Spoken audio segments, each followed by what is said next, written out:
Contrairement à l'idée largement répandue et reprise en chœur par les médias, la résurrection de Jésus n'est pas un récit qu'il faudrait se contenter de croire en faisant un saut irrationnel dans le vide. Mais c'est un fait historique attesté et confirmé de multiples manières. L'approche historique comporte plusieurs aspects. En voici un premier. Une analyse des faits amène obligatoirement à la question cruciale suivante. Comment une poignée d'hommes et de femmes, le petit groupe des disciples de Jésus, a-t-il pu avoir un tel impact sur son entourage alors que Jésus venait d'être mis à mort ? Ils viennent de suivre Jésus pendant 3 années après avoir tout quitté et subitement leur leader est arrêté, jugé et même mis à mort publiquement par les Romains. Leur situation est une catastrophe totale et ils sont complètement anéantis par le chagrin et la déception. Ils ont suivi Jésus, ils ont cru en lui et maintenant il est mort. Mort et enterré. Tout ce qu'il leur a annoncé est définitivement par terre. Pourtant, quelques jours plus tard, ce petit groupe surgit en ville et convainc des milliers de Juifs de Jérusalem, eux qui ont été témoins de la crucifixion, que Jésus est vivant et qu'il est ressuscité d'entre les morts. C'est totalement invraisemblable. En quelques semaines, ils retournent toute la ville de Jérusalem, puis des environs. En une vingtaine d'années, en dépit d'atroces persécutions, une communauté chrétienne enthousiaste se développe en Israël. Et en 50 ans, malgré les terrifiantes persécutions romaines, son expansion fait trembler tout l'Empire jusqu'à Rome. Et comment ces chrétiens ont-ils progressé ? En proclamant au prix de leur vie que Jésus était ressuscité. Et ses disciples auraient proclamé la résurrection tout en sachant depuis le début que c'était un mensonge ? Cela n'a pas de sens. Et comment, en quelques jours, des milliers de Juifs de Jérusalem, farouchement attachés à leur religion depuis des millénaires, ont-ils pu accepter la résurrection de ce Jésus, en devenir à leur tour ses disciples et se mettre eux aussi à propager cette incroyable nouvelle ? Et il ne faut pas oublier qu'ils ont été présents au moment des faits.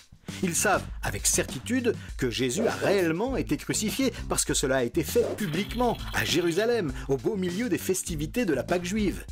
Qu'ils se mettent à proclamer sa résurrection quelques jours plus tard est un non-sens historique si la résurrection n'a pas eu lieu. Et de plus, cet événement capital va dorénavant dominer toute leur vie, ce qui signifie pour eux la radiation de la communauté juive, le rejet de leur famille et la persécution, alors qu'ils pourraient rester tranquilles et continuer leur vie comme avant. La seule explication à cette adhésion de masse, à cet engagement total au péril de leur vie, est qu'ils ont eu des preuves certaines de cette résurrection. Face à cette impossibilité historique, les détracteurs du christianisme minimisent les faits et expliquent qu'au début, les chrétiens ne parlaient pas réellement de résurrection. La résurrection serait un mythe qui se serait forgé au cours des siècles, longtemps après la mort de Jésus. Le culte chrétien des débuts aurait plutôt été mystique, une gentille aspiration à l'amour, etc., etc. Bref, les opposants n'ont absolument aucune explication à la radicalité totale des premiers chrétiens et à l'expansion fulgurante du christianisme primitif. Radicalité qui se comprend fort bien lorsqu'on admet qu'ils ont effectivement assisté à un événement surnaturel. Mais l'autre problème historique majeur, c'est que l'argument de la légende ne tient aucun compte des documents concrets que nous possédons. Les historiens ont établi qu'avant la rédaction des évangiles, l'information circulait dès le début sous forme de récits courts qu'on appelait des credos. Le credo permettait de transmettre des informations importantes sous une forme courte et facile à mémoriser. Or, on a justement une trace écrite d'un des credos les plus anciens. Il est cité par l'apôtre Paul dans sa première lettre aux Corinthiens.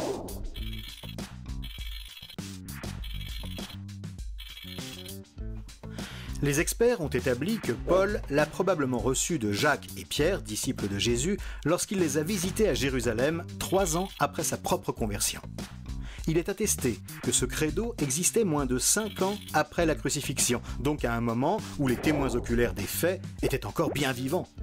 Cette information est une véritable bombe, parce que ce credo porte un coup fatal à l'idée de la légende tardive et apporte une confirmation éclatante au fait que les premiers chrétiens proclamaient bien la résurrection de Jésus. Et à ce moment-là, non seulement les apôtres étaient évidemment encore vivants, mais également les milliers de Juifs qui rejoignaient les rangs de l'Église primitive et qui avaient eux aussi assisté aux événements. Colporter une histoire inventée quand les témoins oculaires des faits sont encore vivants est tout simplement impossible. Personne n'aurait accepté de croire une telle histoire, encore moins de la colporter, et encore moins de risquer sa vie pour un canular. Des siècles plus tard, on peut évidemment imaginer qu'un écrivain peu scrupuleux enjolive une histoire. Plus personne ne peut alors le contredire, mais c'est impossible au moment des faits. On a donc bien une preuve, au sens historique du terme, que les premiers chrétiens proclamaient effectivement la résurrection de Jésus. Il en est de même pour les Actes des Apôtres, un autre livre biblique qui relate les premières années du christianisme. C'est un livre précis, comportant de nombreux détails attestés par les historiens, qui contient lui aussi des extraits de sermons publics des tout premiers disciples. Il confirme lui aussi que les chrétiens proclamaient dès le début la résurrection de Jésus comme un fait, et même un signe essentiel confirmant le christianisme. Seule solution possible, la résurrection de Jésus avait bel et bien été constatée. Constatée par de très nombreux témoins dignes de foi et pendant une période suffisamment longue pour que son évidence soit manifeste. C'est ce qui avait convaincu les sceptiques et authentifié le message des disciples.